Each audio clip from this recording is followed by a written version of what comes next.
Chastity stared at Devlin for a while and wondered if he'd realized yet that she didn't really fit in his world. It's not to say that she didn't appreciate fashionable clothing. It was never something she dwelled on. But has he realized that Nicole was more suited to his world yet? Welcome back, my friends. I truly appreciate your support. Please continue to like, share, and subscribe.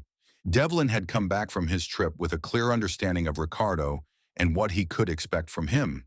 He's realized that with Ricardo's skill, his claws would be recognized and attract designers he dreamed of partnering with. Chastity didn't pretend to understand all the circumstances, but she knew that it was an event that would mean a lot to Devlin. His invitation to the show, his cloth to the elite in the fashion industry, was an achievement indeed. Devlin asked her to come to Paris with him. If he wanted her there, then she would go and support her man.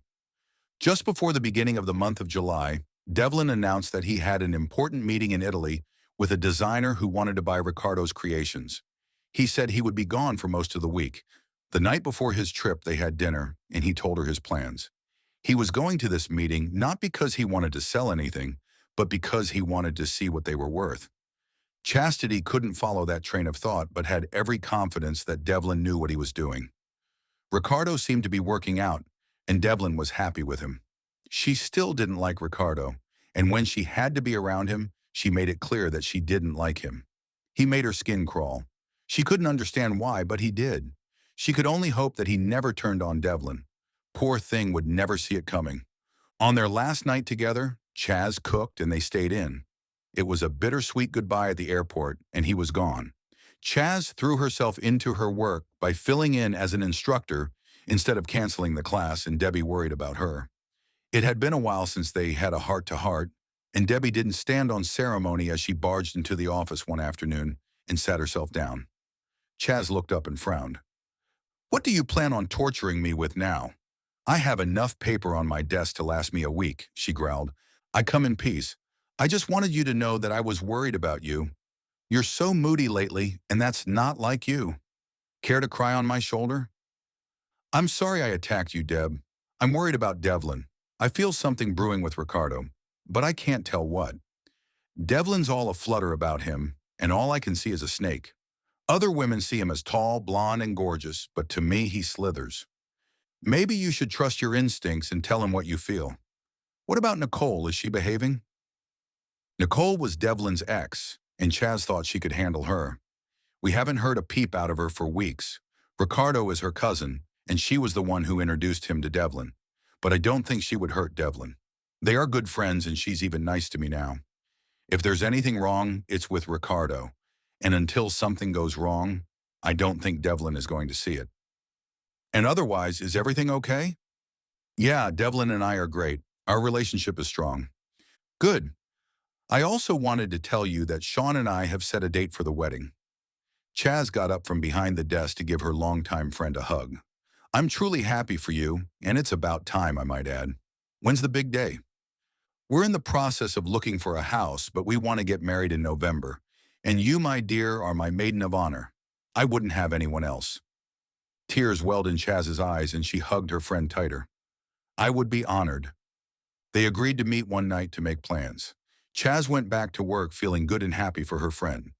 Devlin called every chance he got, and on his last night in Italy, told Chaz that he had dinner with Nicole, who also had business there. Chaz didn't know what to say to that and let it go. Dev went on to explain that Nicole had attended a horse auction and had bought several horses. She was also branching out into breeding horses. Chaz listened and tried to push away the nagging feeling about Nicole. She wondered if she should worry about Nicole. Was she on a campaign to get him back? Upon his return from Europe, Dev began making plans for his show. He and Ricardo were busy deciding what design to use for the show, which was in September. He explained that they hadn't much time and that they had to qualify first. Ricardo's designs were great, and the fact that he was already well known was a plus. Chaz hardly ever had Dev to herself anymore, and she didn't worry too much. Besides, he was too busy to be in much contact with Nicole. Instead, Chaz concentrated on Debbie's wedding plans. Sean and Debbie had found their dream home, and Chaz was having fun helping them furnish and decorate it. Chaz went with her to find the perfect wedding gown. Debbie must have tried on hundreds of gowns, and hadn't found one that spoke to her. Finally, Chaz took her to an out-of-the-way boutique in Chinatown. There they found the most beautiful gown. It was ivory in color and had pearls sewn into the bodice and sleeves. It was perfect. Debbie cried when she tried it on. "Oh, Chaz, it is perfect," Deb breathed. "Yeah, and if you can just stop crying, we can find out exactly how much it's going to set you back." "I don't care how much it costs, I want it." "Good, because I've already negotiated with the owner," Chaz said. "What do you mean negotiated?" "I've been in this shop before daydreaming of my own wedding one day, and although this gown isn't the gown I've fallen for, this one, however, was made for you," she told her friend. The rest of the arrangements went easily after that. The following weekend, Devlin found that he could breathe and surprise Chastity with a weekend away. When he came for her, Chaz noticed how weary he appeared. "Where are we going?" she asked him. He smiled and winked at her. "I've got us a villa on the beach for the weekend." "A villa? Where exactly are we going?" she asked him, puzzled. "Honey, we are on our way to the airport where we will board a plane to Virginia Beach. I've got timeshare space that will go to waste if I don't use it. Nicole and I used it only once since I got it, and I've just been letting it go. I need a vacation, even if it's just for a few days, and more importantly, I need time with you. No one knows except Ricardo where I'll be, so there will be no interruptions." "Good, you've been working very hard lately. You and Boy Wonder have been inseparable for weeks." "Boy Wonder?" "Yes." They laughed, and Chaz could see some of the tension leave his shoulders. Apparently, Devlin had everything planned in advance.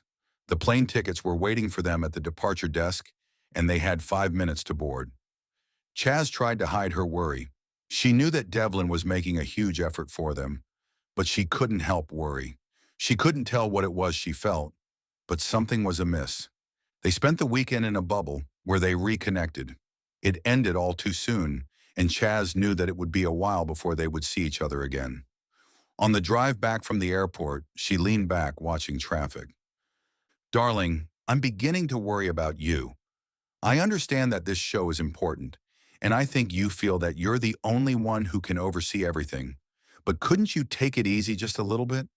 Babe, you of all people should know how I feel about this. I'm not doing this alone, and I have to be there for every phase of the project. It looks like it's a lot, but it isn't. I know that you feel neglected and left out, but please be patient for a bit longer. It's almost over." "Devlin, this isn't about me.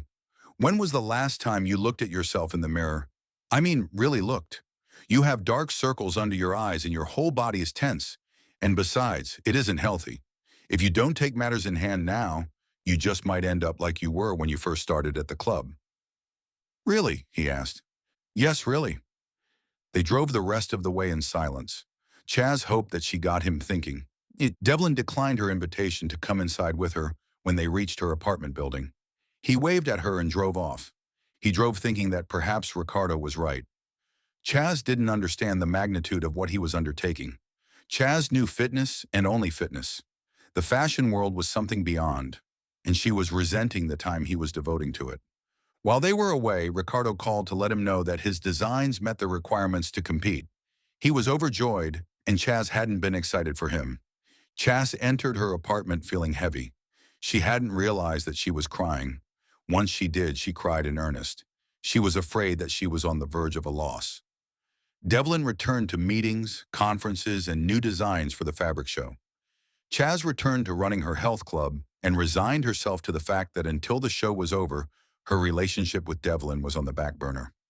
Nicole had started to be more present in the meetings, and Devlin leaned heavily on her business acumen. She saw things in ways he hadn't thought.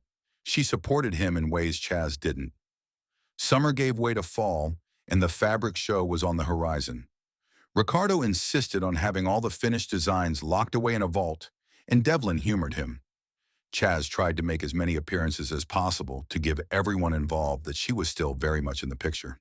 She hated herself for it, but she made a big production whenever Nicole was around. The big day came, and Chastity felt hesitant about going to Paris with them. Of course Nicole was going, so she resigned herself to go. Chaz had the window seat. Devlin was seated between her and Nicole, who announced that she had rented a villa for them to share.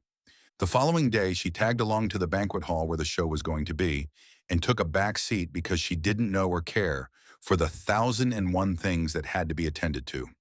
At one point, Devlin offered to get her a cab back to the villa. She was tempted, but Nicole was too interested in her response.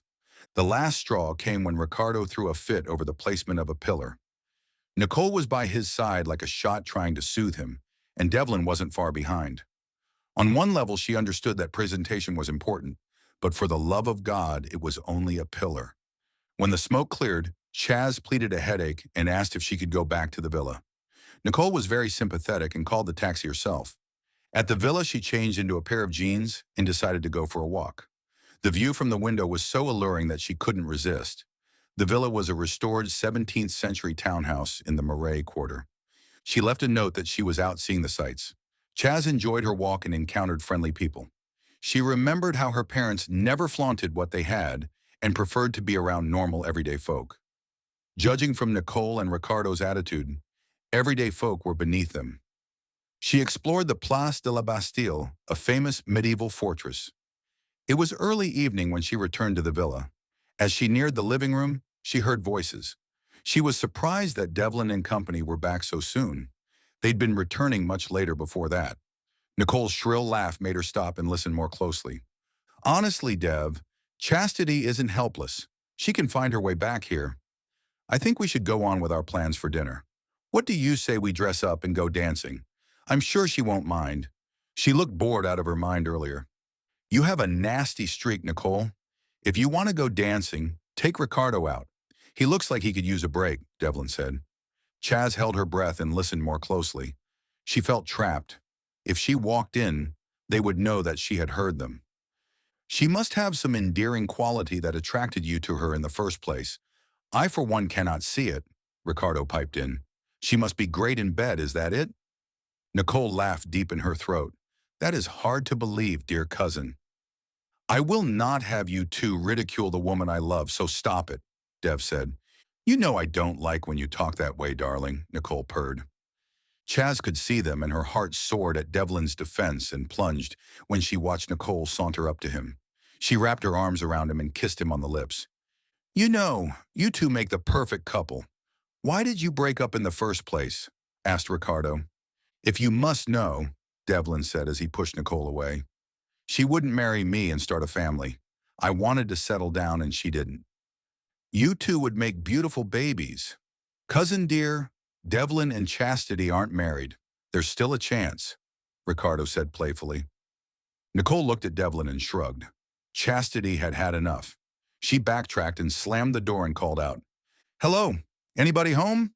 She entered the living room and smiled brightly for Devlin. She placed a chaste kiss on his cheek. Hello, sweetheart. Did you enjoy your walk? Asked Devlin. Yes, it was wonderful. The French are such friendly people. I had a great time. Where on earth did you go? Asked Ricardo. I took a cab and walked through the old quarter known as Place des Vosges, she replied and dared him to put her down. Very historic if you're into that sort of thing, Ricardo said dismissively. You're entitled to your opinion. So what are we doing for dinner? I'm starved. We were just in the process of making plans for dinner. I say we get dressed and go out on the town, Nicole said. Cool, I'd better go up and change. Are you coming, Dev? Chaz didn't wait and turned toward the stairs. Devlin followed her to their room. All right, what's the matter? He asked. Chaz was so angry she could hardly speak. What did you expect, Devlin? That I would come here and play along like I didn't know what's been going on between you and Nicole? That little display downstairs cinched it for me. What are you talking about? I heard what they think of me, and even though you defended me, you didn't prevent Nicole from putting her arms around you and kissing you. Go ahead and marry her and have lots of babies. Come morning, I will be on the next plane back to where I belong, she told him and locked herself in the bathroom. Devlin grabbed the doorknob and shook the door. Chaz opened the door. What you heard was Nicole's sick sense of humor. They were both teasing me. He hissed through the door. Chaz came out much later. She was calmer and dressed with a quietness that bothered Devlin. He was sitting on the edge of the bed with his head in his hands. He looked miserable. He looked up when she came out and watched her get dressed. Then she sat beside him. Do you remember Virginia Beach and how I said that we'd reach the end? I think we have, and today proves it. After dinner tonight, I'll pack in tomorrow, before you go to the hall, Take me to the airport. I can't stay here. If you want to talk after you get back, I'll listen. Chaz stood up and went to brush her hair. Is it really that easy for you to walk away? He asked her. No, it's not easy for me. From the very beginning, I knew that there was a space between us, and Nicole seems to be very comfortable in that space. It also seems pretty clear to me that she's been having second thoughts about you and settling down with you. I do believe you love me, but I don't think you're completely over her either. I don't fit in your world, and after these past couple of days, you know it for sure. You're wrong. Nicole and I were finished a long time ago. It's been you ever since I met you. After this is over, I think we should talk. Right now, we're both too emotional to make any decisions. He got up to finish dressing. Nicole was on the phone when they went back down. Ricardo came down a few minutes later, dressed in a dark suit. Even Chastity did a double take. Now she saw what the women saw in him. Nicole was dressed in a skimpy little number that emphasized all her curves. She looked down her nose at Chaz. Chaz was confident that she was holding her own. With her exotic coloring and hazel eyes, her little white dress was a hit. Nicole looked her up and down. Well, we have reservations for 8, and if we are all ready, we can go. That little jibe was aimed at her, but Chaz let it go. Tomorrow this time, I won't have to deal with her, she thought. Ricardo drove because he knew his way around. Nicole sat next to him in the front, and Chaz sat beside Devlin in the back. The conversation was strained, and arriving at the restaurant was a relief to all concerned. After dinner, which Chaz barely ate, Ricardo suggested they go to a club he knew.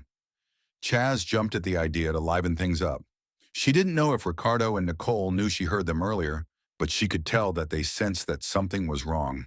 Nicole had that self-satisfied smirk on her face all evening, and Chaz couldn't wait to leave them all behind. The club Ricardo took them to was in full swing. More than half of the clientele were in their early 20s. Chaz grabbed Devlin and led him to the dance floor. Sometime later, she spotted Nicole dancing and having a good time. Ricardo was nowhere to be found. Around midnight, he suddenly showed up and asked if they were ready to go home. Back at the villa, Devlin and Chaz said their goodnights and went up to their room. Chaz jumped in the shower to get rid of the smell of smoke that clung to her. She was startled when 2 arms crept around her. Devlin stared down at her as water trickled down his face. Tell me what I can do to make you stay, he said. Dev, I can't stay where I'm ridiculed. I don't matter to them, and I'm not versed in the ins and outs of the fabric show. I am not a help to you here, and I'm not comfortable around them. It isn't you, and when this show is over, we can talk this out. You didn't mean what you said earlier? You still want me in your life? I love you, Dev. I just don't feel comfortable around Nicole and her cousin. She wrapped her arms around him and got closer. There ought to be a law against the things you do to me, she said, and answered his hungry kisses with a warm and willing mouth. Some time later, she gently pulled out of Devlin's arms and turned over to sleep. There wasn't much night left, and she had a plane to catch. Devlin drove her to the airport quietly. He kept sneaking looks at her, hoping she'll change her mind. At the airport, he stayed with her until her flight was called to be boarded. He held her hand until the very end. When the plane landed in New York, the man sitting next to her shook her awake. Miss, we've landed. Chaz opened her eyes and stretched. Thank you, she murmured and stood up. It was 3 in the morning, and she promised Devlin she'd call when she landed. She threw him a quick text and hailed a cab. Chaz slept for 10 hours straight. She woke up feeling slightly better. It was Friday and Devlin's show was tonight. She knew he'd be too busy to talk with her, and she hoped everything went well. She showered and put on a pair of jeans and a sweatshirt. She left the apartment for some well-deserved exercise. She walked for a long time. This was the middle of September, and the leaves on the trees were starting to turn already. When she returned, she called Debbie. The phone rang 5 times before she picked up. Hello? Deb, it's me. Did I wake you? No, I was elbow deep in flour. I'm making homemade pizza. Isn't tonight the show? Aren't you nervous? Chaz laughed aloud. Debbie, I'm home, and yes, tonight is the show, and I am nervous for him. Did something happen? What are you doing home? Debbie asked, and as always, she was right on the mark. It's too muddled to get into right now. I just called to let you know that I was home and that I was coming in on Monday. Anything I should brace myself for? No, everything's fine, and I'll be over in 15 minutes. No arguments. Chaz didn't know if she wanted company, She hadn't felt anything since coming home. She knew she missed Devlin, but she was determined to focus on the issues that bothered her. Sure, she didn't know about the fashion world, but she could learn, and she also knew that Devlin loved her. But Nicole was in the way. Then there was also something about Ricardo she couldn't quite put her finger on. She couldn't believe Devlin didn't see that Nicole was manipulating him. And since she was the one who introduced Ricardo to him, in his eyes, Nicole could do no wrong. Her jaw dropped when not only Debbie was at her doorstep, but she also dragged her poor fiancé Sean too. "Come in. I'm sorry, Sean. I didn't mean for her to bring you along." "It's okay, you're family now," he said to put her at ease. "Now tell us everything." And she did. She told them that she and Devlin agreed to be apart until the show was over. "I found that I was in the way. I don't know anything about fashion or textiles while Nicole and Ricardo do. I couldn't even make suggestions on any of the preparations, so I left and came home. I do know that we still love each other." Debbie stood and started pacing. "What I hear is that Nicole is trying to get Devlin back. Do you have any proof?" Chaz told them about the conversation she'd overheard, how Devlin defended her, and what she watched Nicole do, and what Ricardo said. "I just knew that it was time for me to leave. From everything I've heard about him and your relationship, I can safely say that you love each other. Nicole and Ricardo are scheming. I say we kill them," Sean said with a straight face. Debbie and Chaz burst out laughing. Sean assured them that he was joking, but insisted that Devlin was blind to what was truly happening. "I remember that court case. Nicole is manipulative, and so is her cousin. I suggest you sit Devlin down and make him see. Another thing you have to see is that you both have businesses. He doesn't understand everything you do, so why are you hung up on what you don't understand about what he does? You should both keep business separate. And now that we know that you're okay, we'll take our leave. Say goodnight to Chaz, dear." Sean stood up, clasped Debbie's hand, and headed for the door. "You see why I love this man? He has such a logical mind. But next time we talk, I won't bring him, okay?" "Good night, you two, and thanks," Chaz said and waved at them. By midnight, Chastity figured that Devlin wasn't going to call and went to bed. It was the wee hours in Paris, and if the show was a success, she knew they'll be out celebrating. I have to stop here. Comment on what you see happening. Do you believe Nicole is out to get Devlin back? And what about Ricardo? What's his stake in all of this? The phone rang at 3 in the morning. "Hello, Devlin. How was the show?" Chaz asked around a yawn. "Hello, Chaz. I hope I didn't wake you. The show went fine. I just wanted to let you know that I found a roll of film you left behind. I had them developed, and I was surprised to see that you took time to take pictures of all the samples I had for the show. I didn't know you were so interested. You must have been upset when you couldn't find it. Or maybe you had others. Whomever you're selling my designs to will be prosecuted along with you." Then there was only the tone. Chaz hung up and turned on the light. What just happened? While in Paris, she did take pictures, and not once did she take pictures of anything pertaining to the show. Devlin just accused her of espionage? If she didn't understand anything of his business, why on earth would she sell his designs?